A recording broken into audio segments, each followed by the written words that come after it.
What's up? What's good? It's your boy Zillionaire. Welcome to the show. You know the truth speaker. You heard me? Now, where can you go to when you need help? A lot of people go to spiritual leaders, activists, and all this other stuff. These pastors out here doing the most craziest stuff. These pastors are caught up into the most sickest things. And it's sad when you're supposed to be a spiritual leader and you're supposed to bring spiritual strength and health to a community, but you're worse than the people you're supposed to be leading. Let me read this about this New York pastor named Victor Mateo and his wife Noella Mateo, who he ran over and chopped up in broad daylight in front of his entire family. Yes, I'm going to say that again. Who he ran over and chopped up with a machete in front of his neighbors and family and everybody else. Let me read this article. A New York pastor who allegedly ran over his estranged wife with her car, then chopped her repeatedly with a machete as her neighbors and grandchildren watched in horror, was arrested and charged Tuesday with her murder. The pastor, 63-year-old Victor Mateo, who led Christian congregation The Redemptor Incorporated in the Bronx, was taken into custody in Hazleton, Pennsylvania, by the Pennsylvania State Police and U.S. Marshals Regional Task Force, ABC reported. He was later extradited to the Bronx in New York City, where he was charged with murder, manslaughter, acting in a manner to injure a child, and criminal possession of a weapon. Mateo's estranged wife, Noella, was found unconscious with multiple lacerations to her body just after 7 a.m. on October 3rd. Her husband was identified as the suspect who attacked her. Now, this is how the story goes, and this is what the witnesses were saying.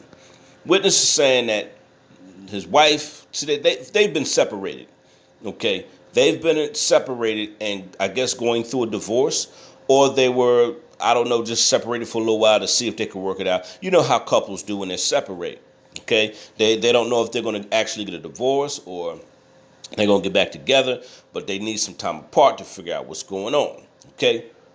I think it had to be some cheating involved while they're separated, because why is this husband, this pastor, why is he in so much of a rage?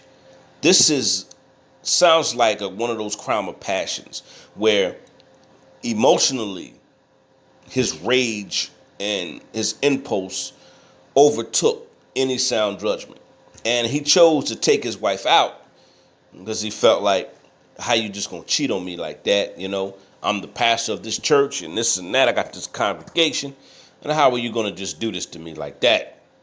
A lot of men secretly like to be in control of their wives, just like a lot of women like to secretly be in control of their men. And when they lose control of the person that they're in a relationship with, they usually lose control. Hello, somebody.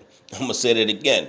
When a controlling person loses control in a relationship, they usually lose control in their rage because they're controlling people.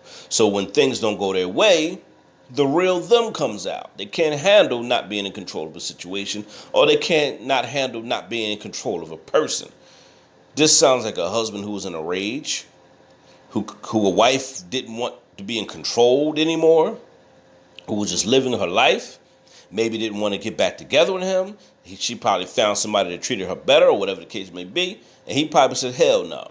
So the story says where she got into a car in the morning and he ran into her car. He ran into her, then backed over, and he crashed into another white van. While his wife was smashed in the car, she couldn't get out because the way he hit her car, she was smashed into the car. He climbs out of his car with a machete. So he premeditated the whole thing. And he's chopping his wife up. The neighbor said the woman was screaming, and it sounds like while she was screaming, she was praying in Spanish. Oh, man, and he did this in front of the entire family, his grandchildren, his children, the neighbors, everybody. That's crazy. That's just like a horror movie. People are doing stuff in broad daylight, y'all, snatching children, killing people in their family, shooting, killing each other. These are the last and evil days, y'all. Wake up. It's a wicked world we live in, man. And it's sad that you can't even go to spiritual leaders. Can't even look up to spiritual leaders anymore. That's why I always tell people, have your soul salvation worked out with God. Have a personal walk with God. Because if you look to these spiritual leaders and activists and everybody else, they're going to disappoint you. I'm your boy Zillionaire. This is a horrifying story. I mean, I could just, the horror that's playing in my mind and the people that sat here and witnessed this, it's horrifying, man. And it just lets you know, man, these are some evil, wicked last days, man. I tell you, when you got pastors and spiritual leaders chopping up people and killing people in broad daylight in front of their family and neighbors, that's just letting you know the times we're living in and how they're becoming more wicked and more evil. I'm out of here. Look up the story of Victor Mateo and his wife, Noella Mateo.